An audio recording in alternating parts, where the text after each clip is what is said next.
Baik, kami dari kelompok 5 akan menjelaskan tentang Learning Factor Quantization atau LFQ, di mana anggotanya Ivan Bayu Laksono, Erwin Dinata, Anissa Srejas, Rizky Ferdinand, Feni Angelika, dan Billy Fardiansyah. Oke, langsung saja kami mulai. Oke, pada bagian pertama ialah latar belakang dari LFQ-nya. Nemu dan waktu dimulai diciptakan oleh Profesor Teofilo Suhonen pada pertengahan tahun 1980-an. Nah, LFQ ini dikembangkan oleh Profesor Teofilo Suhonen itu. Awalnya beliau membuat metode yang bernama Self-Organizing Math atau SOM. Tapi SOM hanya dapat mengumpulkan data tanpa mengetahui nama kelasnya. Lalu pada penyempurnaan KNN diciptakan sebagai solusi atas kelemahan memori pada algoritma KNN. Jadi alih-alih menghafal seluruh data latih seperti KNN, LFQ meringkasnya menjadi beberapa vektor prototype yang jauh lebih ringan untuk dikomputasi. Nah, semua data yang dilatih harus disimpan sehingga membutuhkan memori yang besar kalau pada KNN. Kan LFQ ini hanya menyimpan beberapa prototipe sebagai wakil dari setiap kelasnya sehingga lebih ringan dan lebih cepat. Misalnya ketika ingin mengenali buah apel dan jeruk. Nah, kalau KNN itu sistem harus menyimpan ribuan gambar apel dan jeruk. Ketika sedangkan kalau LFQ itu menyimpan beberapa contoh terbaik saja yang mewakili kelas apel dan jeruk. Jadi proses klasifikasinya menjadi lebih efisien. Oke, selanjutnya pada definisi. Nah, pada pendefinisian ini, menurut Suhonen, Learning Factor Quantization adalah metode klasifikasi berbasis pembelajaran teralasi, di mana setiap neuron keluaran mewakili suatu kelas melalui sebuah vektor referensi, dan vektor referensi tersebut disesuaikan berdasarkan data latih yang telah dilakukan. Nah, pada definition ini, metode ini menggunakan supervised learning, sehingga selama proses pelatihan setiap data sudah diketahui kelas. Dan yang menjadi ciri khas dari LFQ ini adalah adanya prototype vektornya atau vektor perwakilan. Jadi setiap kelas itu memiliki satu atau beberapa prototype yang menjadi contoh dari kelas tersebut. Nah, seperti misalnya ketika ada 3 kelas hewan, yaitu kucing, gajah, kelinci. Nah, masing-masing dari kelas hewan tersebut itu memiliki satu prototype. Selanjutnya akan dijelaskan teman saya mengenai konsep dasar. Selanjutnya itu konsep dasar dari LFQ. LFQ adalah metode supervised learning yang menggunakan data berlabel dan setiap kelas diwakili oleh sebuah prototype vektor. Saat ada data baru, semua prototype bersaing mencari yang paling dekat berdasarkan jarak Euclidean. Prototype terdekat menjadi hasil prediksi, kemudian bobotnya diperbarui. Jika prediksi benar, maka bobot didekatkan ke data, sedangkan jika salah, bobot dijauhkan agar akurasi model meningkat. Slide selanjutnya. Arsitektur dari LFQ itu ada 3, yaitu input layer, di mana input layer menerima data masukan berupa vektor fitur, dan kemudian jumlah neuron sama dengan jumlah fitur pada data, kemudian tidak melakukan proses komputasi, hanya meneruskan data ke lapisan berikutnya. Kemudian yaitu yang kedua, competitive layer, di mana competitive layer berisi neuron-neuron yang masing-masing memiliki bobot atau prototype vektor, dan setiap neuron mewakili satu kelas tertentu. Neuron dengan jarak terkecil terhadap data input akan menjadi pemenangnya. Kemudian yang ketiga yaitu bagian output layer, menampilkan hasil klasifikasi berdasarkan neuron pemenang, dan setiap neuron output mempresentasikan satu kelas. Cara kerja dari LFQ. Pada langkah pertama, sistem menghitung jarak antara data input dengan setiap vektor prototype menggunakan jarak Euclidean. Kemudian selanjutnya, jika hasil produksi sesuai dengan label sebenarnya, maka bobot prototype akan diperbarui mendekati data input agar model semakin akurat. Namun sebaliknya, jika prediksi salah, bobot akan dijauhkan dari data input sehingga batas antara kelas menjadi lebih jelas. Proses ini dilakukan berulang selama pelatihan hingga model mampu mengklasifikasikan data dengan baik. Berikutnya, Dengan analogi, mungkin kita menggunakan analogi PES internasional, itu kita bisa coba memahami dengan analogi pesta internasional, yang mana di suatu pesta dihadiri oleh beberapa negara, lalu LVQ berperan sebagai duta besar di sebuah pesta yang bertujuan untuk menebak dari negara manakah dia atau dari negara manakah tamu tersebut. Jadi setiap tamu yang datang, LVQ akan menebak dia dari negara mana. Semakin benar tebakannya, maka nilai bobot maka akan semakin besar. Yaitu seperti halnya di sini terdapat red team dan blue team, yang mana nanti duta besar yang di sini digambarkan dengan baju warna-warni akan menebak apakah dia blue team atau red team. Ketika tebakan benar blue team, maka bobot dari duta besar tersebut akan bertambah atau bergerak mendekat. Sedangkan jika tebakan salah, maka duta besar akan bergerak menjauh dari data tersebut atau bobotnya berkurang.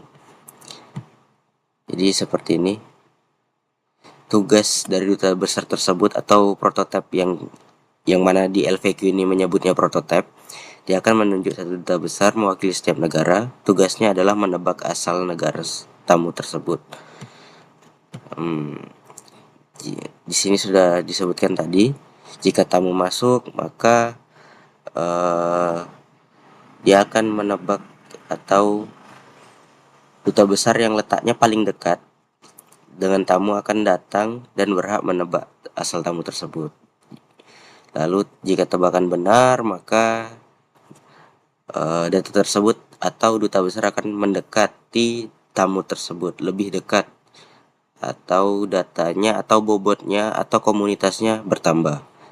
Sedangkan jika tebakan salah, maka dia akan menjauh. Seperti itu. Untuk ini pemetaan konsep dari istilah AI, tamu pesta disebut data input baru atau dataset. Duta besar merupakan vektor referensi atau bobot.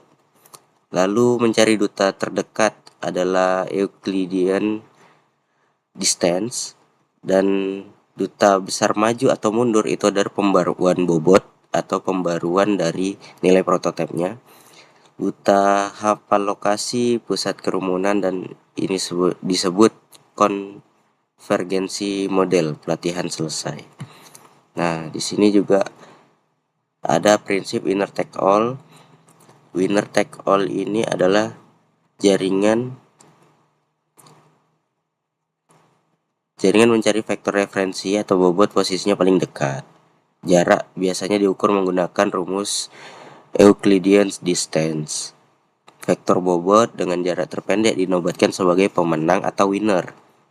Jadi bobot dengan jarak terpendek. Jadi semakin dekat maka dia akan menjadi pemenangnya, atau dalam istilah kata lain, maka tebakannya benar atau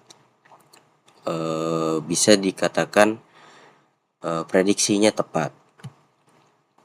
Untuk LVQ dengan metode klasifikasi lainnya, ini adalah perbedaan atau perbandingan LVQ dengan Keymeans dan Keeners serta SOM. Di sini ada tipe pembelajarannya seperti ini: supervised, unsupervised, dan lain sebagainya.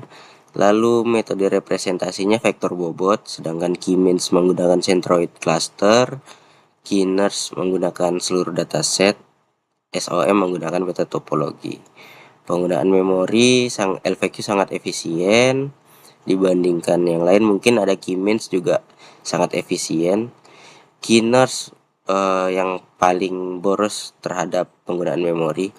Kecepatan prediksi sangat cepat. Jadi dibandingkan dengan metode yang tiga ini, LVQ bisa dinyatakan yang terbaik. Untuk matematika LVQ bisa dirumuskan seperti ini: jika label cocok atau benar, maka neuron pemenang memiliki kelas yang sama dengan target input. atau bobot ditarik mendekat ke input. Sedangkan jika salah maka didorong keluar. Nah, seperti inilah matematisnya. Lalu di sini ada siklus epoch pelatihan, hitung jarak, lalu cari pemenang, update dan decay. Lalu bisa kita cek di sini untuk programnya, kita menggunakan NumPy, lalu ada epoch, ada alpha dan sebagainya.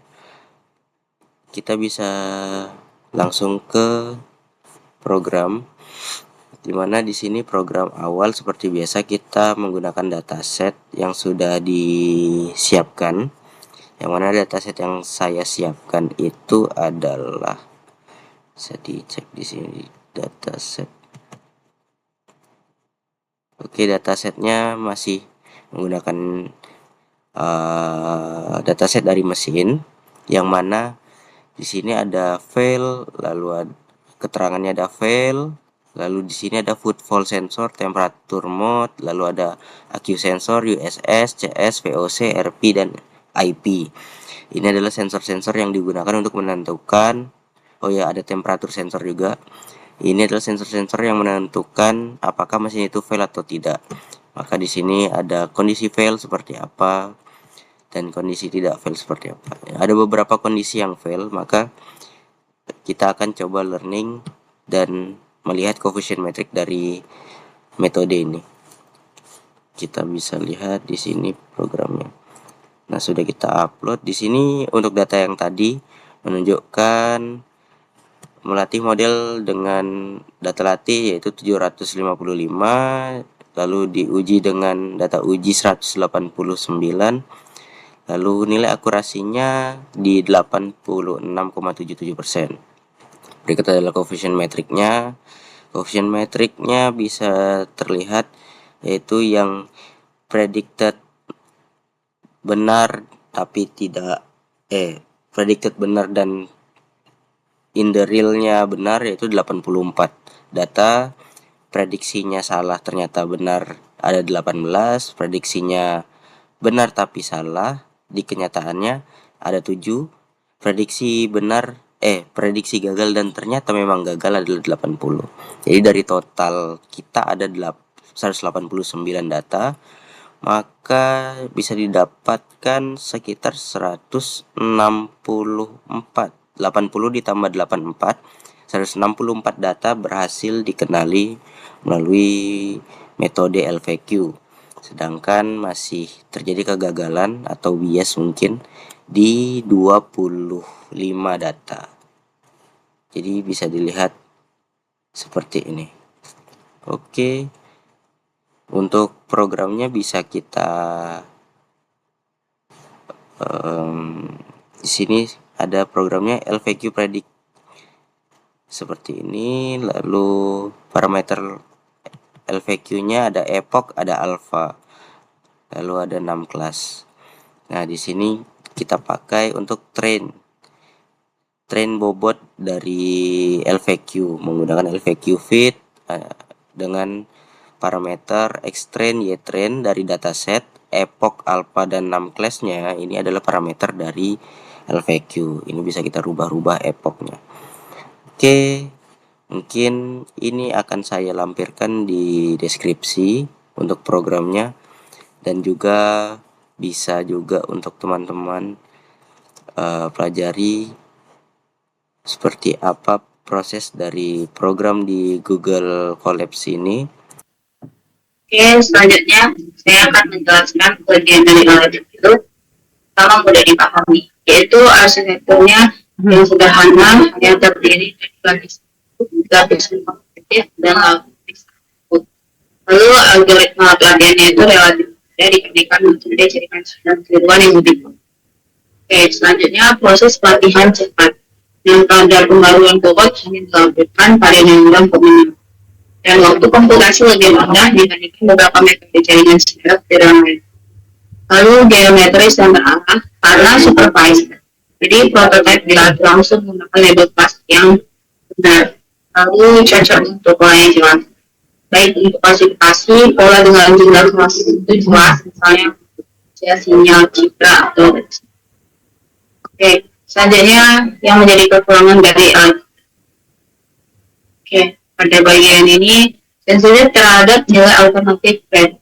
Nah, pada sensitif nilainya ini, nilainya itu terlalu besar dapat membuat proses pelatihan tidak stabil. Sedangkan nilai yang terlalu kecil menyebabkan konvergensinya itu menjadi lambat. Nah, selanjutnya membutuhkan data yang berlabel. Jadi, metode survey based learning ini hanya dapat dilatih menggunakan data yang sudah diketahui kelasnya. Lalu, terakhir sangat bergantung pada pengetahuan. Dengan bobot awal yang kurang tepat dapat menyebabkan proses pelatihan menghasilkan akumulasi atau terjebak pada alokasi lokal.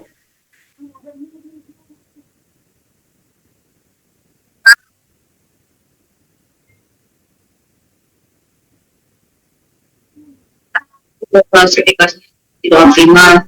Lalu ketika terlalu kecil, proses pelatihannya juga jadi lama. Jadi itu yang menjadi kekurangan dari. Oke, ini selanjutnya penerapan LQ dalam kehidupan yang nyata, yaitu pertama pengenalan jurusan kembali. Contohnya pengenalan angka pada formulir atau kode pos. Selanjutnya pengenalan wajah digunakan pada sistem absensi biasanya. Lalu klasifikasi citra, klasifikasi jenis buah, daun, tanaman, atau objek industri lain. Lalu ada di diagnosis medik. Ini klasifikasi tumor tindak pendengaran, diagnosis dari jantung, deteksi. Lalu pengenalan suara itu melalui kata atau pembicaraan berdasarkan karakteristik dari sini. Lalu ada sistem deteksi cacat produk ya, itu identifikasi kerja produk yang lain berdasarkan hasil inspeksi. Oke, yang terakhir yang menjadi kesimpulan dari alat ini. Jadi alat ini adalah jaringan CSV1 yang digunakan untuk mengklasifikasikan data menggunakan supervised learning. Jadi keunggulan utamanya itu sederhana, cepat dipelajari, dan efisien. Karena hanya menggunakan beberapa prototype sebagai peralatan setiap. Namun agar hasil optimal, pemilihan bobot awal learning rate dan kualitas data latih harus menjadi poin. Jadi dapat disimpulkan bahwa merupakan metode yang efektif untuk berbagai permasalahan klasifikasi, terutama jika data yang digunakan sudah memiliki berbasis. Oke, sekian dari presentasi ini. Terima kasih.